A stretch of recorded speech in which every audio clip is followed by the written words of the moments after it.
boa noite. Tudo bem, meus amores, com vocês? Hoje é dia 30 de dezembro de 2021 e nós estamos aqui na Rádio Cultura 1. E hoje o nosso bate-papo vai ser muito interessante porque o nosso assunto de hoje é a cidade de Leme e suas origens.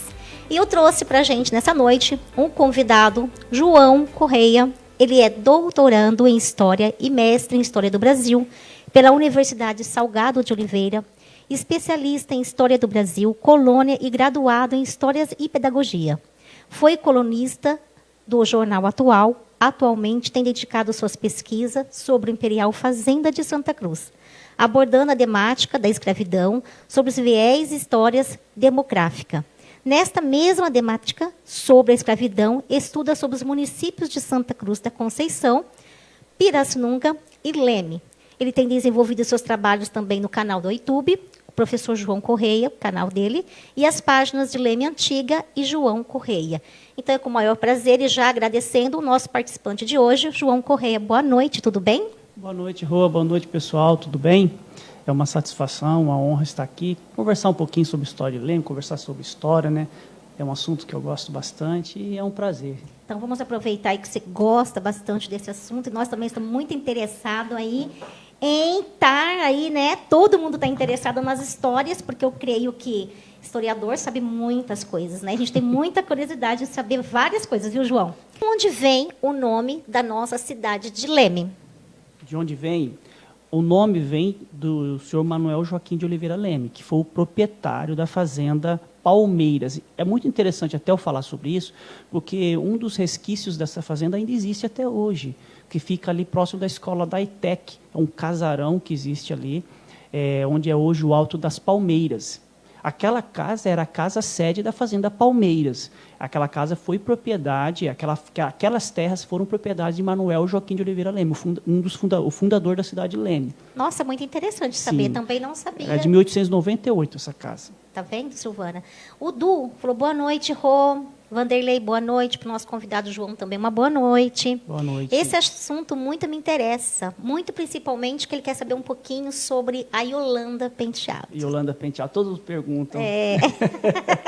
E o que você tem que falar dessa mulher aí que foi tão assim, né? Como que se pode dizer, tão... Ela foi importante. Importantíssima aqui, né, na cidade. Da estrutura política nacional, sim. Uma grande mecenas, uma mulher além do seu tempo, né? Hoje a gente imagina a mulher com todos os seus direitos, né? A mulher ainda ela sofre um pouco para ter esses direitos constituídos, né? Adquiridos, né? Imagina na década de 50, década de 60, né? E isso é muito importante. Depois, quer que eu fale agora sobre Yolanda? Será que o Lucas quer falar agora sobre Yolanda? Eu queria saber, antes de começar a falar da Yolanda, a respeito, Leme teve escravidão? Leme teve escravidão. Isso é uma coisa também que me questionou muito quando eu pesquiso a história de Leme, porque todos falam, Leme não teve escravidão. Leme, enquanto município, quanto vila, porque o que acontece? Leme se tornou um município em 1895, se tornou vila. Porque a escravidão no Brasil acabou em 1888. Aqui existiu grandes fazendeiros que eram possuidores de escravos. Então, não pode dizer que Leme não existiu escravidão. Existiu, teve escravos aqui. Mas Leme não era município, Leme era um bairro. É uma coisa até interessante, porque eu estava pesquisando os diários do imperador Dom Pedro II, e Dom Pedro II passou por aqui. Ele passou por aqui, ele até cita que Leme era em torno de 30 casas, isso em 1885. Leme tinha 7 anos de existência. Olha que interessante. E aqui existiu grandes fazendeiros escravocratas, entre eles o Manuel Joaquim de Oliveira Leme. Quando ele morreu, ele deixou, a fazenda dele tinha 790 alqueires de terra, ele tinha 60 escravos. O Barão de Souza Queiroz possuía escravos. Rafael Aguiar Paes de Barros, que hoje é o nome da rua, que ele possuía escravos, era um dos maiores possuidores de escravos na cidade de Leme. E também teve assassinatos de feitores aqui na região, tinha cemitérios de escravos aqui, a Fazenda Criciúmal tinha um cemitério de escravos. Infelizmente, não sobrou, né, nenhum registro desse período, né, da questão dos cemitérios. Eu pesquisei muito. Fazenda São Joaquim tinha um cemitério de escravos, né, que era a Fazenda São Joaquim era do senhor Joaquim Antônio Mourão, que era pai do coronel João Franco Mourão. O fazendeiro Joaquim Antônio Mourão era dono da casa que foi à prefeitura. Ele vendeu essa casa para a prefeitura. Mas era essa? Nossa, não era naquele local. Não, a antiga. Sim. Que é ali na Rafael de Barros. Ali onde era a prefeitura, funcionava a Câmara dos Vereadores. Depois, na década de 50, a Câmara dos Vereadores desceu onde é hoje, atualmente. Mas onde que a prefeitura era a Câmara dos Vereadores. Aquela casa pertencia a Antônio Joaquim Mourão, que era o pai do coronel João Franco Mourão. É uma linhagem de famílias, né? Leme teve famílias que dominaram o cenário político aqui, né? Eram grandes fazendeiros, possuidores de escravos, possuidores de grandes fazendas, possuidores de muitas terras, né? E Leme sempre foi nativo, assim, com políticos, Sim. assim? Sempre tinha disputa Sim. e tal? Não, saía tiro mesmo. Saía bala, saía morte, tudo? Saía. Até tem uma coisa interessante, que eu estou pesquisando, eu pesquisei o jornal nos anos 1910, por que a Praça Rui Barbosa tem esse nome? Porque Rui Barbosa veio aqui em Leme. Ele visitou a cidade. Ah, por isso que chama Rui Barbosa? Para quem não conhece, Rui Barbosa foi um grande jurista Sim. brasileiro. Ele foi um senador do Império, um senador da República, foi candidato à presidência da República, né? E aqui teve um conflito nos anos 1910, que houve um conflito muito sério, que foi um conflito entre não lembro, ermistas e civilistas, que eram dois grupos, que um era ligado a Marechal Hermes da Fonseca, que foi candidato a presidente da República, e os civilistas, que era o Rui Barbosa. E aqui teve um conflito sério, e que culminou na saída depois do Querubino Sueiro. O Querubino Sueiro foi embora para São Simão, que foi nosso primeiro prefeito. O Gonçalves da Cunha também foi embora, né? Foi um conflito político muito... Teve até um assassinato nesse período aqui, em 1910, que eu estou analisando também. Mas não pode falar sobre isso. Eu estou tão curiosa. Sim, aí, produção, eu quero saber a respeito ficou do conhecido como o crime de Leme. Foi em 1910. Ah, é? É. E não pode falar, né? É. Porque você está estudando ainda ou porque não é permitido falar? Só para saber, Não, é curiosidade. permitido, sim. Foram dois coronéis que mandaram matar um delegado de polícia. E esses dois coronéis, eles eram ligados a um partido político que era ligado a Araras, envolvia um deputado estadual. Isso gerou um processo que saiu nas mídias da época, nos jornais. Teve uma maior repercussão, né? Olha, gente, Leme, hein? Olha, e eu vim morar aqui em Leme na década de mais ou menos de 80 e pouco. A gente estava comentando sobre isso, né, João? Sim. Então, olha só, hein? E bastante coisas por aí. Ó, o Emerson, depois a gente vai voltar lá para a pergunta do Duque, a Yolanda, vamos deixar um pouquinho só mais para frente aí, que a turma também está entrando e está curioso para saber sobre a história dela, né? Mas o Emerson Costa disse assim: na minissérie da Globo sobre a Semana da Arte Moderna de 1920, a Yolanda, não queria falar, mas vamos falar, né? A Yolanda é citada. Foi influência na arquitetura junto com a Lina do Brasil. A Lina não, do Brasil não, né? Do Pop Art, do arquiteta do MASP. É isso? Sim. Está correto o que ele está Ela falando teve aqui? uma influência nisso também na semana de 22, porque até a tia dela, que eu acho que é a Guiomar, teve uma influência também. A tia dela era uma grande mecenas. O que é um mecenas? São pessoas que investem em artes, né?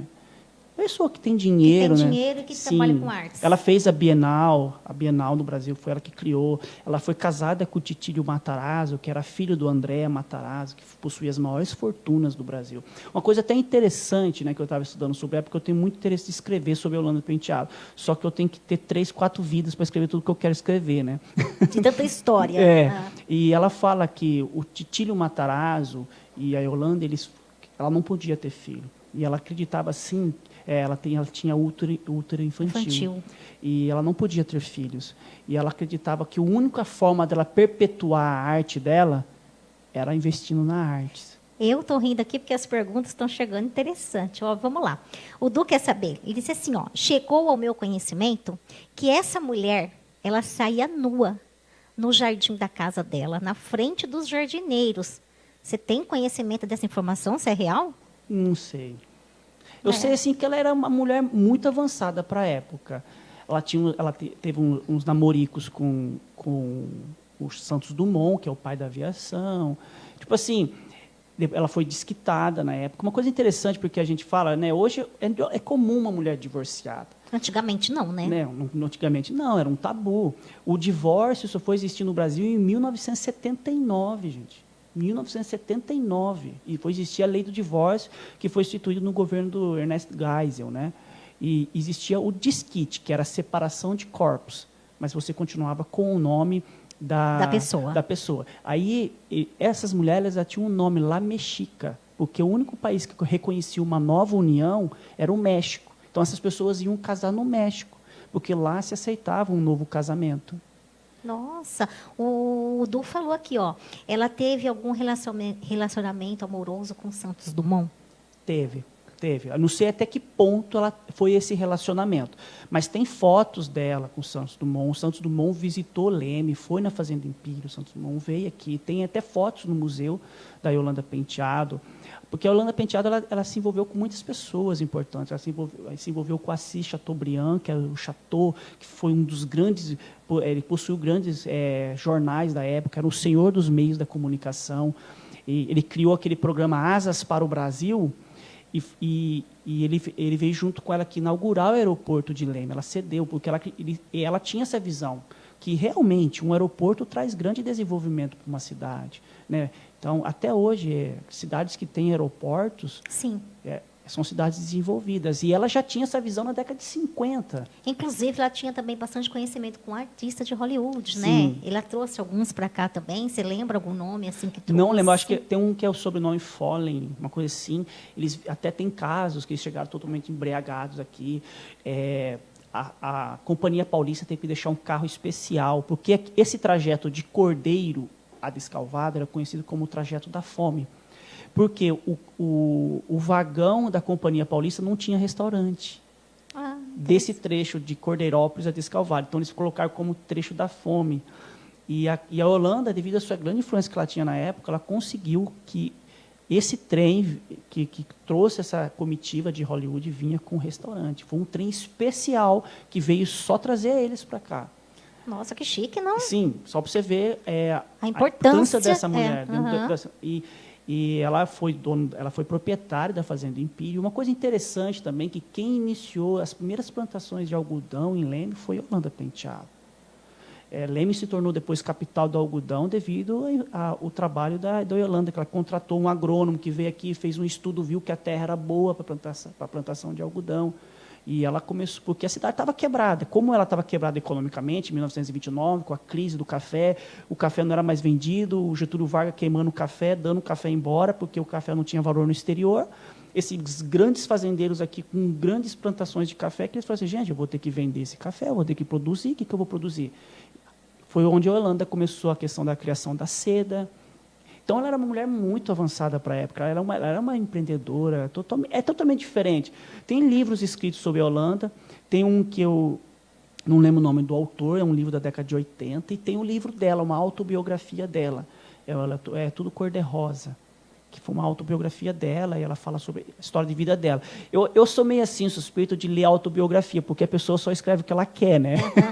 Isso é verdade, isso que eu ia falar, né? A biografia tem isso também, né? Ó, a Grau Pelazzi está com a gente. Boa noite, Grau. Boa noite. A Mari também está com a gente. A Maricelma Carreira. Olha, o Emerson disse que é seu super fã, né? Ó, Emerson, eu tô achando que você quer ganhar uns R$50. Você para disso, rapaz. É pra lá, viu?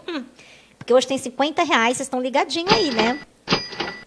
Ó, dinheirinho, tá vendo? Ai, ai. Alguém vai ganhar hoje, pode passar pra gente, né, João? Esse dinheiro aí que a gente super quer, final de ano. Ai, ai, ai. Então, bora lá. Ó, eu tô curiosa também de saber uma coisa. Depois a gente vai voltando, assim, os assuntos. Porque, enfim, são perguntas um pouco diferentes, né? Então, a gente tem que ver aí o que a galera quer saber. A Silvana perguntou assim, qual foi... Olha, interessante. Deu risada, Emerson? Eu sei, você ganhou o Sushi Food, que ganhou 50, mas tudo bem, boa sorte, vai. Qual foi a primeira escola de Leme? Primeira escola de... Em 1881, já existia uma escola de primeiras letras em Leme. Porque Leme era um bairro, existia uma escola, que é uma sala de aula, 1881, porque existia uma série de procedimentos para você criar uma escola dentro, um grupo escolar dentro de uma cidade. Não é tão simples assim.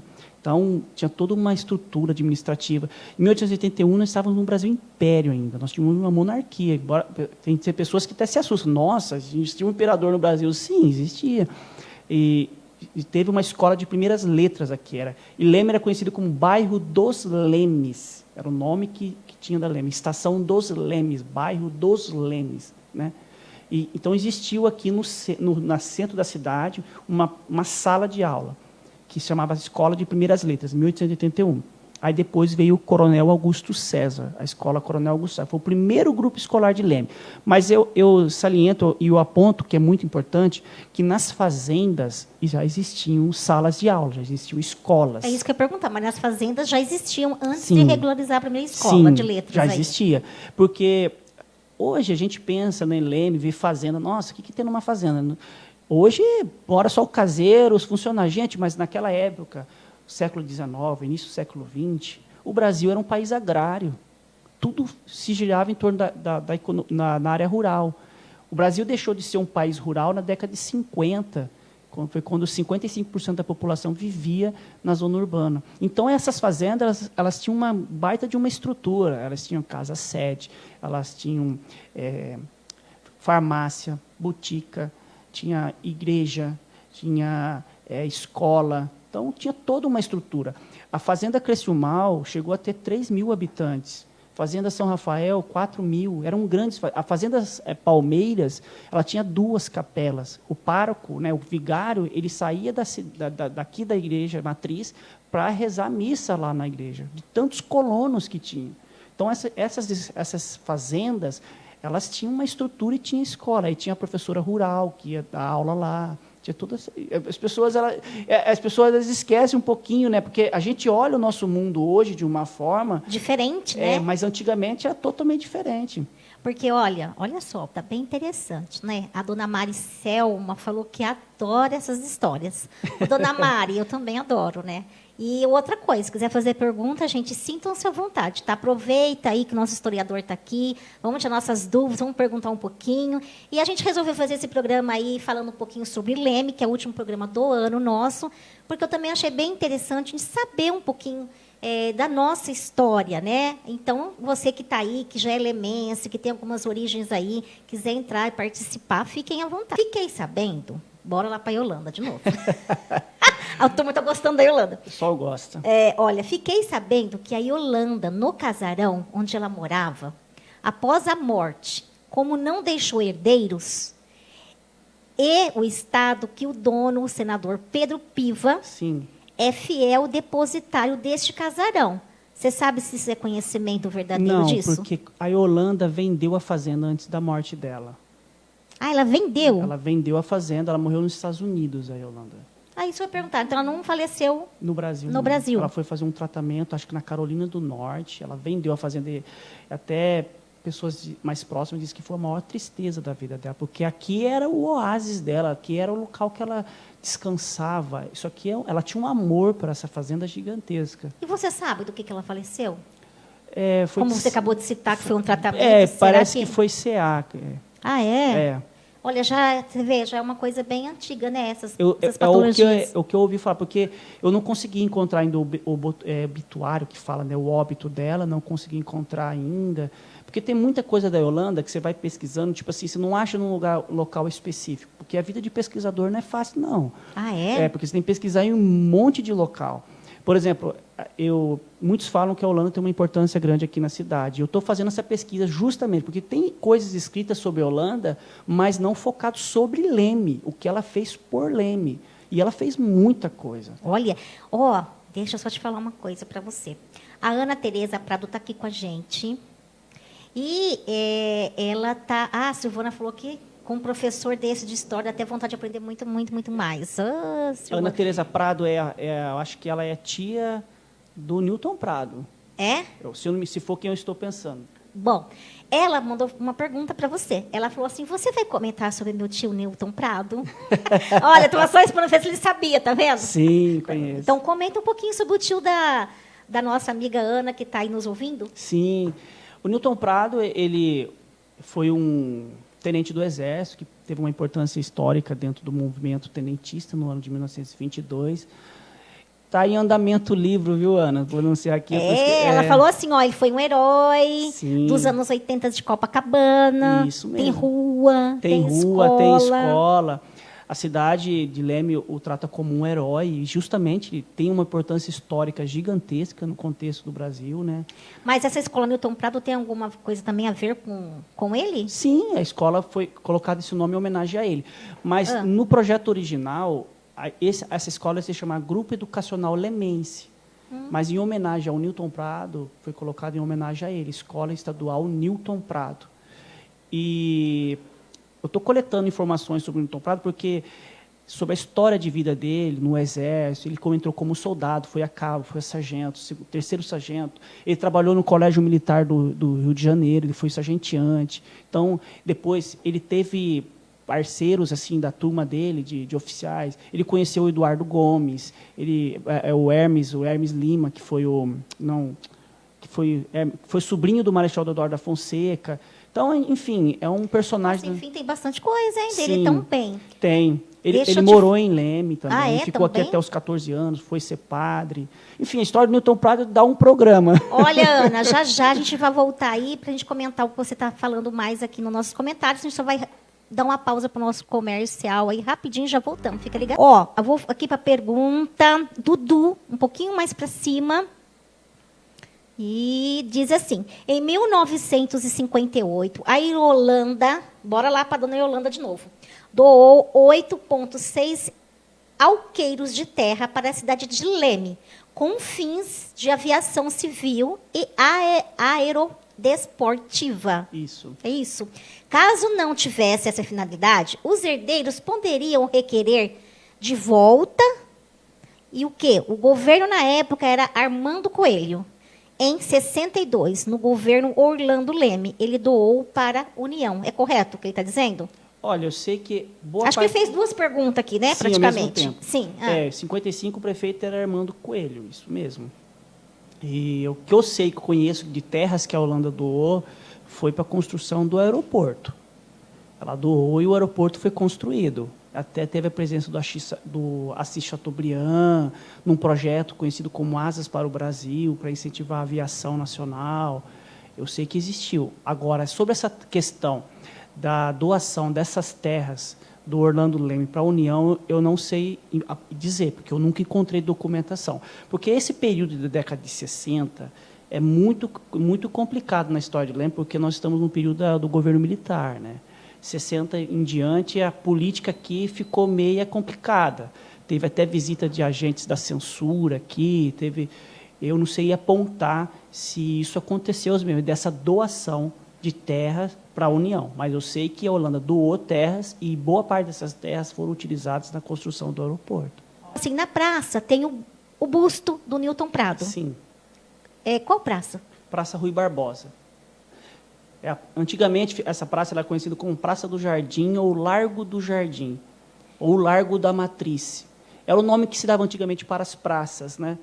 E ali tem o busto do Newton Prado e os restos mortais dele estão lá mesmo, foram transferidos. Eu não sabia disso. Sim, também. Foram transferidos na década de 60. Olha! Foi uma grande festividade na cidade, teve todo um processo de exumação. Eu estou fazendo uma pesquisa sobre isso daí, e que eu estou escrevendo um livro sobre o Newton Prado. Olha, o Anjo de Patas falou que você você é um fera demais, hein? Obrigado. Mandou abraços aí pra gente. Obrigado. Rebeca, boa noite. A Ana comentou assim, João, você conhece o Forte de Copacabana? Conheço. Então fala um pouquinho. Fui lá pessoalmente. É um forte do Exército que teve uma importância histórica muito grande na questão da defesa militar no Rio de Janeiro, tanto o forte de Copacabana como o forte Santa Cruz, que são dois fortes que cuidavam da segurança da Baía de Guanabara. Mas hoje ele é desativado, ele não tem mais essa função de proteção militar, mas hoje funciona um centro cultural lá, né? E foi nessa localidade que Newton Prado serviu como segundo-tenente, e foi a partir desse local que ele saiu na sua marcha, no confronto contra as tropas do Exército, onde ele foi fuzilado. Olha, porque o da rua 29 de agosto, mas antes disso, de você responder, é assim... As ruas tinham um outro nome. Sim. E depois mudaram de nome, que agora ficou 29 de agosto, né? Sim. Qual que era essa rua antes? Sempre foi 29 de agosto. Sempre? Pelo que eu tenho conhecimento. A rua, ela tem aqui essa questão também do pertencimento, sabe? Muitos políticos, eles buscam perpetuar sua memória, seu nome, colocando nome de ruas. E, por exemplo, eu estou fazendo um levantamento para construir um mapa de como era Leme antigamente. Isso é interessante. Sim, porque eu fiz isso em Santa Cruz da Conceição. Lá tinha a Rua da Liberdade, que era a rua que foi criada no ano da abolição da escravatura. Tinha a Rua Major Arouca, que hoje é a Rua Tibiriçá, lá em Santa Cruz. E aqui em Leme, eu não encontrei, antes da década de 50, nenhuma planta topográfica que me mostrasse como era Leme antes disso. E só foi surgir isso na década de 60, 70, na gestão do João Troia. João Troia foi um grande prefeito na cidade de Leme. Esses anéis viários que nós temos hoje aqui foram ideias de João Troia, né? E, por exemplo, a Rua Armando Salles não se chamava Rua Armando Salles, se chamava Rua Barão de Bitinga, né? Barão de Bitinga, ele foi proprietário da Fazenda Empírio, porque ele era... Como que se chama quando você fica viúva e você casa? Como que é o nome? Eu nunca fiquei viúva, não, nunca não. tive essa... Como que é o nome? Você tem uma filha...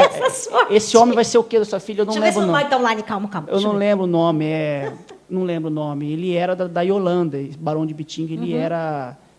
não lembro o nome, gente. Eu esqueci. É o nome que se dava. Ele foi proprietário, porque ele casou com a mãe da Yolanda na segunda núpcias, né? E, então, esse era o nome. Depois da década de 60, década de 40 ou 50, mudou o nome dessa rua, Barão de Bitinga. Então, o que deu essa Rua 29? Sempre foi o 29 de agosto, 29 de agosto. Em homenagem à emancipação política da cidade de Leme. Respondido, Silvana? Ali era antigamente onde passava o carro de boi. Tem fotos antigas disso, sabe? O legal da próxima vez que você vir com a gente, trazer algumas fotos para a gente passando aqui, para a gente Sim. mostrando também, Sim, né? Vai ter repeteco, porque esse assunto vai muito longe. Tem até interessante um dia a gente falar um pouco sobre o acervo do Mário Albertini. Foi um grande fotógrafo lemense que merece ser lembrado, que eu acredito que é o único fotógrafo, como eu posso dizer assim, é o único registro que nós temos da década de 30 em diante, é dele. Olha que ele tinha uma máquina fotográfica, ele era dono do jornal Girassol, ele era um jornalista, ele era funcionário da Caixa Econômica Federal, e ele saía fotografando a cidade. Olha Essas fotos que nós temos da cidade de Leme são do Mário Albertini. Foi um grande fotógrafo que registrou a cidade. Um dia a gente vai falar a respeito disso aí, Sim. só disso aí também. O Emerson perguntou para você assim, João, é verdade que tivemos uma epidemia da varíola em Leme? Sim, nós tivemos. Em que década? Foi em 1890. Então, teve. Aqui teve até o hospital dos lazarentos, que fala, né? Então, dos Lázaros, isso. né? Eu ia te perguntar sobre isso também. O Querubino Sueiro, que foi nosso primeiro prefeito, ele era médico, ele veio para cá para combater justamente essa epidemia. Por quê, pessoal? Nessa época, 1880, por exemplo, o Leme foi ter o seu primeiro hospital público em 1950. Nossa. Quem fazia esse trabalho de saúde?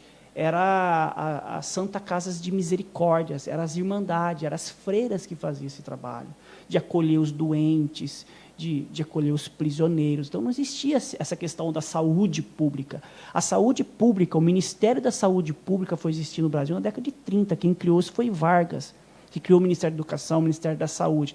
Então, essa região teve muitas epidemias, tuberculose, de varíola, de febre amarela, tifo. Eu estou analisando documentos, registros de óbitos. Por exemplo, muitas mulheres morriam no parto. 75% das mulheres morriam no parto. Nossa, por exemplo, que horror. A mortalidade infantil era muito grande, era em torno de 75%. Que você fala aquele mal dos 7 dias, né? Que a criança sobreviveu 7 dias, ou a criança sobreviveu os 2 anos. Então, aqui, nascia-se muito, mas se morria-se muito também. Olha, deixa eu te falar umas coisas aqui. Menina, tá bombando. Olha, pessoal, que legal. Mas a Barreto, ela falou assim, enteado o nome. Isso. O que isso significa? Não entendi. O Barão de Bitinga era enteado da Yolanda Penteado. Quem entende, entende, né? Sim. Só 2 palavras já Isso. entendeu tudo. Era enteado da Yolanda. Ah, tá. Padrasto, a Ana falou. Isso. É isso? Pode-se dizer também. Sim. Está conosco também.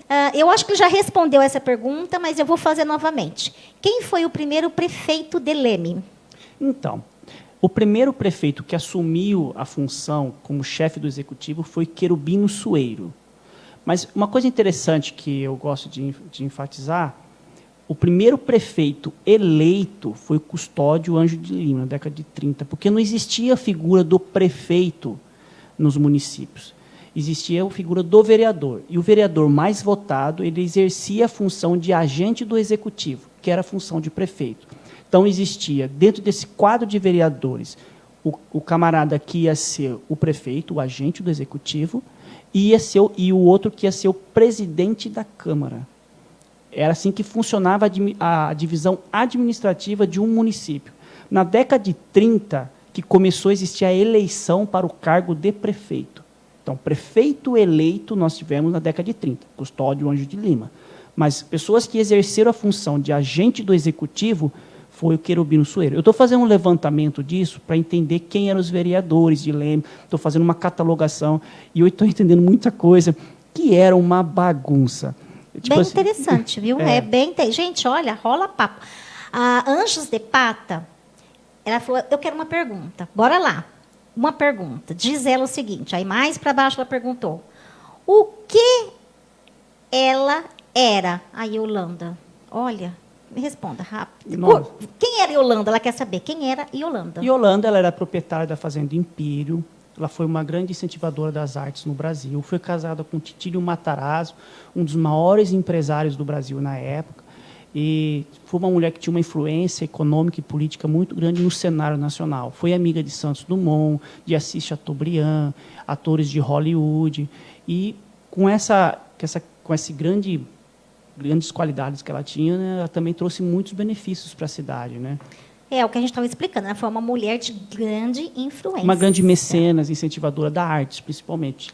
Ela também perguntou quem era Olívia Guedes Penteado. Olívia Guedes Penteado era a tia dela, se eu não me engano. É parente dela, eu acho que é tia dela, Olívia Guedes. Ô, Elisângela, falou assim, Rô, qual o meu número que eu não ouvi? Então, espera aí, deixa eu falar aqui para vocês. Rita Casão. Cadê Rita aqui? Rita Casão, número 4. Marca aí, número 4, Rita Casão. A Renatinha não tem número? Tem sim, eu coloquei Anjos de Pata, número 3, tá bom? Eu acho que vocês duas que estão aí, né? Junto aí. Então, eu coloquei Anjos de Pata, número 3, tá bom?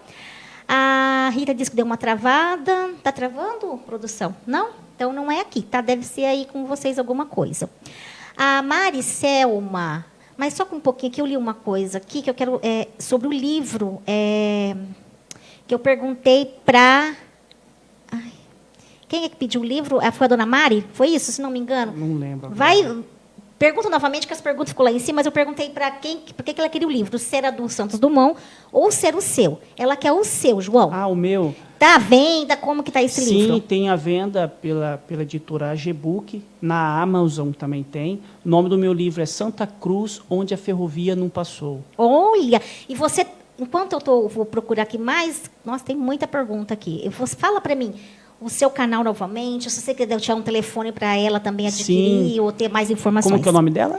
É Mari, se não me engano, Mari. Aqui. Os meus livros... Eles estão... Maricelma mesmo. Maricelma. O meu livro está disponível na Amazon, você pode digitar lá João Batista Correia, Santa Cruz, Onde a Ferrovia Não Passou, Senhores, Escravos e Imigrantes na Formação de uma Freguesia. Ali eu analiso escravos, imigrantes e senhores de escravos que ajudaram na criação da cidade de Leme e Santa Cruz da Conceição. Esse é uma análise do meu livro. Eu tenho um outro livro... Você tem 2? Tenho 2. O outro livro é Imperial Fazenda de Santa Cruz, que eu falo sobre uma fazenda na cidade do Rio de Janeiro, que foi moradia de Dom João VI, Dom Pedro I, Dom Pedro II. Foi uma das maiores fazendas escravistas do Brasil, chegou a ter 3.000 escravos. E hoje é um local histórico na cidade do Rio de Janeiro. E é também uma fazenda que eu analiso até hoje no meu doutorado. Ela perguntou assim, não tinha neonatal para os bebês? Como? Não tinha neonatal para os bebês? Não, gente. Nessa época... Acho que não. Eu lembro até os mais antigos falar que o filho nascia no meio do cafezal, nascia no meio da roça. Não tinha, essa questão da estrutura da saúde não existia. O que existia nessa época Eram as parteiras, porque nem todo mundo poderia contratar um médico. Existia até a figura do boticário, que era o farmacêutico. As pessoas mais pobres, quem que elas procuravam? O boticário, que é o homem que poderia fazer aquelas ervas, que poderia fazer tipos de medicamentos mais acessíveis para a pessoa pobre. Por exemplo, o Ormindo Queiroz, ele era um boticário. O Querubino Sueiro já era um médico. Então, você observa isso. O médico ele não era tão acessível assim como era um boticário. E existiam as parteiras. Até esse tempo atrás, eu vi no Facebook umas fotos de umas parteiras na cidade de Santa Cruz do Conceição. Entendeu?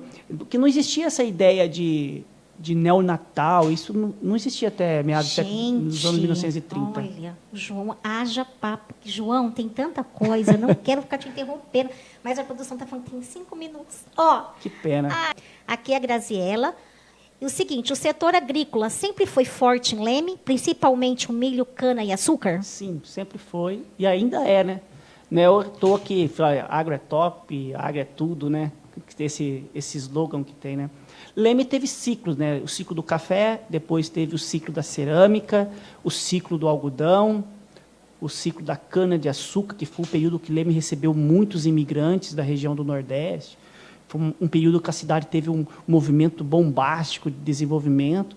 E agora é o ciclo da laranja e variedades. Né? Olha aí, a Mari Du perguntou assim, o que a Yolanda fazia e por que ia sempre para a Europa? Ela tinha parentes lá, mas responde curto, enquanto eu entro aqui no site. Du, a Yolanda tinha dinheiro, né?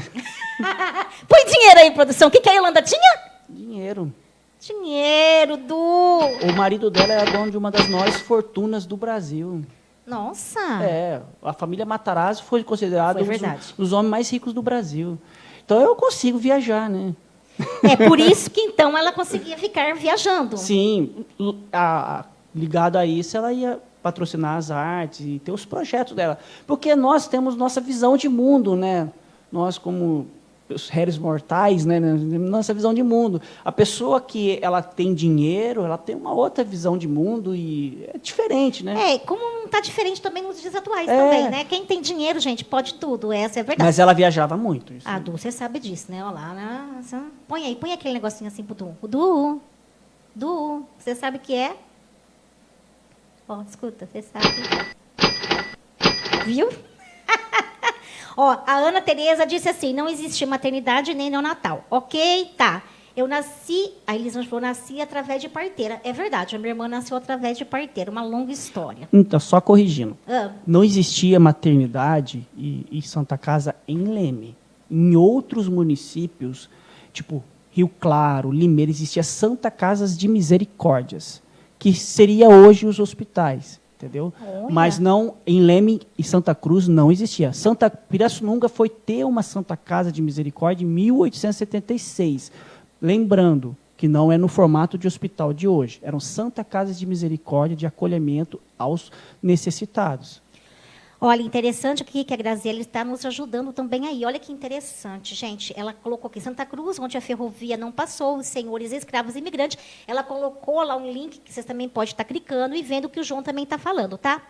A Ana falou, também sou historiadora. A Ana Tereza Prado. Olha que top. Sim, Ana, a gente tem que marcar nosso bate-papo, viu? Ai, gente, está muito gostoso esse bate-papo. Mas não quero acabar, que produção. Com a Covid não deu, né? Não vamos acabar, deixa eu ler outra coisa. 1981, ela nasceu, Elisângela. A Tereza, que é historiadora, olha que chique. Ela falou assim, Piracicaba tem Santa Casa de Misericórdia. Sim. Gente, a Pepita falou boa noite, olá. Meu Deus, produção. Eu vou terminar, tá bom? Você deixa eu ler só os nomes aqui? Ele deixa. Vou fazer o primeiro sorteio para você, que vai ser o pé decorado da nossa amiga Paula Dias. Lembrando vocês, pessoal, quem for ganhar esse pé decorado, por favor, é para janeiro, conforme a data disponível da manicure. E não pode trocar pé por mão. Quero deixar bem claro para vocês, porque a gente ganha alguns brindes aqui. E eu estou acostumando vocês com vários brindes, porque, graças a Deus, várias pessoas estão até nos chamando aí para doar brinde. Eu tenho muito brinde para doar para vocês. Todo programa vai ter, João. Opa! Sinal que o programa é bom. Ai, glória a Deus! Epa! Eu gosto dessas vinhetas, sabia? Ô, louco, meu! Então, e vai ter até cílios fio a fio ano que vem, produção. Olha, top. Então, mas assim, o que eu falar para vocês seguem a regra certinho, porque os patrocinadores que estão doando, com muito amor e carinho, deles já agradecemos, mas enfim, vamos seguir certinho. Pé é pé, horário disponível da manicure em janeiro. Bora lá fazer esse sorteio do 1 ao 25. Bora lá, vai ser o pé dela primeiro aqui da Paula Dias. Eu vou na Paula Dias, faço meu pezinho lá, ela pinta à mão os desenhos que você quer. Muito top, muito top. Do 1 ao 25. Ô, produção, me disseram para mim, me mandaram mensagem que diz que de muito perto eles não estão conseguindo ver. Será que isso é real? Só vou pôr aqui, ver se de assim dá para ver. Não dá, então eu tenho que encostar, não é verdade? Hã? Assim, tá dando claro? Não dá para ver os números? Só um pouquinho para ver. Eu quero mexer. Dá para ver, João? Não dá. Não dá? Nem de um jeito, nem de outro? Acho que é a luz, não é? Mas tá aí os números, sim. Ó, eu tenho aqui a produção e sempre tem o meu convidado, tá, Sim. pessoal? Para vocês tirarem a dúvida. Eu coloquei aqui do 1 ao 25, que são as pessoas que estão aqui. Você já sabe o seu número, né? Então, bora lá sortear o pé decorado da nossa amiga Paula Dias. E o número sorteado foi o número 18. Parabéns, Rebeca Buttieri. Merecido, porque ela faz aniversário amanhã. Deu para ver? Não deu para ver? Você quer que eu bote de novo aqui? Número, agora já saiu, mas foi o número 18. Eu vou tirar a print e mandar aqui, tá bom? Foi a Rebeca Buttieri. Vou tirar você da lista do próximo sorteio agora, que vai ser os R$50, tá bom? Mas valeu, né, Rebeca? Meus parabéns amanhã para você. Já ganhou um presentinho da Paula Dias, tá bom? Um pezinho decorado. Pessoal, ó, a gente quer deixar aqui nossos agradecimentos aí para o João, que esteve aqui, né? Está em passeio na cidade. E quando nós tivemos uma reunião, né, ele, nossa, foi super gentil com a gente. Ficamos um maior tempo tomando um cafezão, conversando. E não negou um momento de vir aqui. Esteve aqui com a gente no nosso programa hoje. Ele vai voltar novamente com os livros dele, com mais história, que eu estou vendo que as pessoas estão super interessadas nesse assunto. E é um assunto realmente super top. Com certeza estão pedindo aqui, ó, traz o João de volta, traz, e traz a Ana também. Ana, então vamos fazer o seguinte, quando o João vir, você já está convidada para o nosso bate-papo, junto com o João aqui, fechou? É a nossa convidada. Depois a gente pega o seu contato, passa o nosso WhatsApp aí para você pega com a gente, vice-versa, para a gente entrar aí, tá? Então, a gente vai trazer ele aí com a Ana. Foi um ótimo programa, muito obrigada. Elisângela falou que foi um ótimo, parabéns, a Rebeca sorteadora. E a Mari também pediu para trazer você de volta. Legal.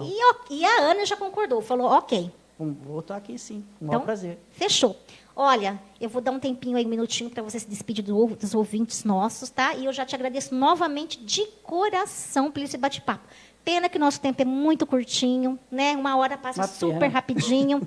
E sorte que a produção é boazinha, que nós estamos passando o horário. Sim. Mas você se despede aí, enquanto eu vou estar entrando no site novamente do sorteador, para vocês ganharem os R$50. É Pix, tá, pessoal? Então, bora lá. Fica quietinho no lugar, hein? Eu quero agradecer o espaço aqui, o convite de estar aqui nesse bate-papo. Gosto de história, é minha paixão, né? Comunico aqui o pessoal que eu estou no canal do YouTube, Professor João Correia, canal Professor João Correia Histórias e Fatos. Estou no Instagram também, Professor João Correia, e pela página Leme Antiga. Convido vocês a conhecer um pouco do meu trabalho lá. E é isso aí.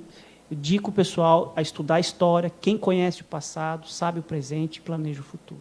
Isso é a importância da história. História não é chato. Não tiveram professores bons. Olha, parabéns. Bate uma palminha. Palminhas?